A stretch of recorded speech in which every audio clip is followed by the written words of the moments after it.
China is dumping US dollar denominated assets at the fastest pace on record. And based on what the US National Security Advisor announced just last week, this trend will only accelerate from here.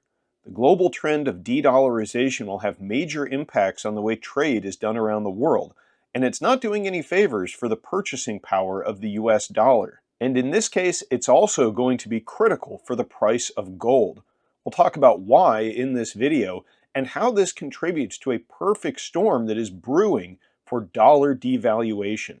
I'd like to say a big thank you to all of you for tuning into today's video. If you enjoy it and you'd like to see more videos about gold, silver, and the tumultuous times that we're living through, do me a favor and subscribe to the channel. Now, let's get to it. The worst day on Wall Street since the crash of 1987. We're now down 43%. This could be the most serious recession in decades. Protect your retirement with gold and silver IRAs. Learn more at sdbullion.com/IRA. Late last week, Jake Sullivan announced that the U.S. is preparing new rounds of sanctions on Chinese entities for their support of Russia.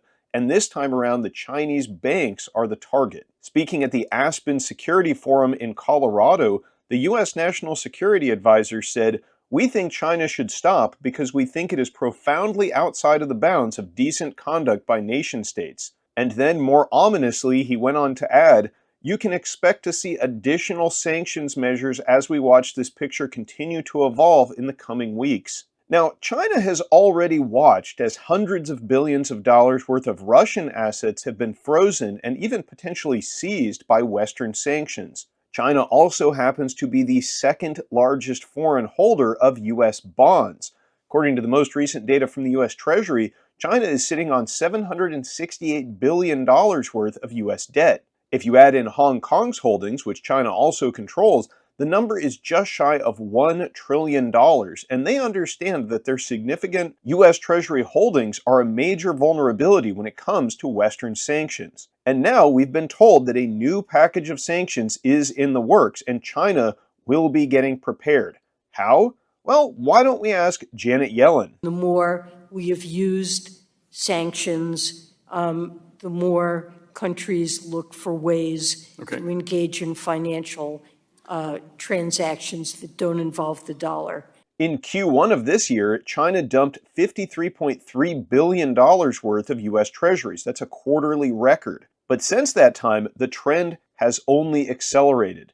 In May alone, Chinese funds unloaded a record-breaking $42.6 billion worth of U.S. treasuries, agency and corporate bonds, as well as equities. Now, all of this selling of U.S. assets and specifically U.S. debt, it means a higher supply, and that means a devaluation in U.S. bonds, and that also means higher rates. With the U.S. banking system sitting on hundreds of billions of dollars worth of unrealized losses on already devalued U.S. treasuries, and with the U.S. paying over $1.1 trillion in interest annually on the national debt, higher interest rates could be a big problem for the U.S. economy. But if China selling U.S. debt drives rates higher, then the Federal Reserve intervening and buying debt can drive rates lower. Markets are already anticipating easier monetary policy from the Federal Reserve in the form of a rate cut at this September's FOMC meeting. If an acceleration in global de-dollarization as a result of new sanctions on the world's second largest economy results in spiking treasury yields, well, that means a financial crisis, and the Fed will need to move beyond mere rate cuts and intervene more substantially, possibly even with a return to direct debt purchases in the form of quantitative easing. That would, of course, be very bad news for the purchasing power of the US dollar, but that could be a development welcomed by the next administration in Washington. At this point, Joe Biden has dropped out of the race, and Donald Trump's dramatic survival of an attempted assassination, followed by his defiant chant to the crowd and the capturing of one of the most iconic photos of all time, has propelled him to the front of the race. Currently, betting site PredictIt has very favorable odds that he will be the next occupant of the Oval Office. And in a recent interview with Bloomberg Businessweek, Donald Trump revealed that he believes we have a big currency problem in the US and that the dollar is just too strong. In order to reshore US manufacturing and boost exports, a policy of dollar weakness will likely be on the agenda should he return to the White House. Trump has also stated that he plans to reduce inflation, but that doesn't entirely square with the rest of his economic agenda.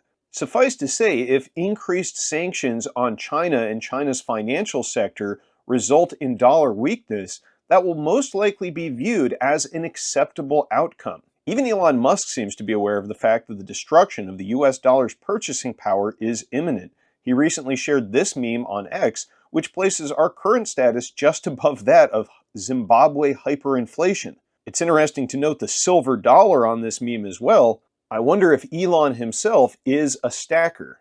Of course, all of this dollar devaluation will likely be very bullish for the silver price and the gold price, especially when you consider what China is likely to buy with the proceeds of selling its US dollar-denominated paper. Last year, China was far and away the largest buyer of gold globally, according to data from the World Gold Council. And that makes a lot of sense given their concern about sanctions. Physical gold in your custody is one asset that no one can lock you out of with an arbitrary decree, and that's why they have been loading up on the stuff. China recently paused its gold purchases in May following 18 straight months of acquiring the yellow metal. This pause was likely the result of a sharply increasing gold price, and in June, they also sat out from the market. However, despite the absence of official Chinese purchases, the gold price has gone on to hit new highs, breaking out to an all-time record high just last week. And when China gets back into the gold market and starts buying again, a move that now seems inevitable considering the fact that new sanctions and increased dollar weaponization will force them to further diversify their reserve assets, the combined dump of dollars and the bidding up of gold could send precious metals once again to new all-time record highs.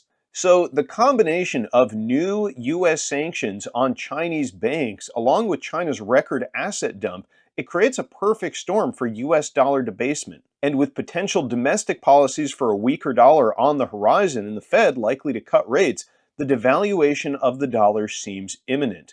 But what do you think? Will China dump its nearly $1 trillion in US debt? Is the dollar headed lower? What about gold and silver? Leave me a comment down below to let me know what you think. Thanks for watching, everybody. Stay safe and happy stacking. I'll catch you next time. Smart Silver Stacker, out.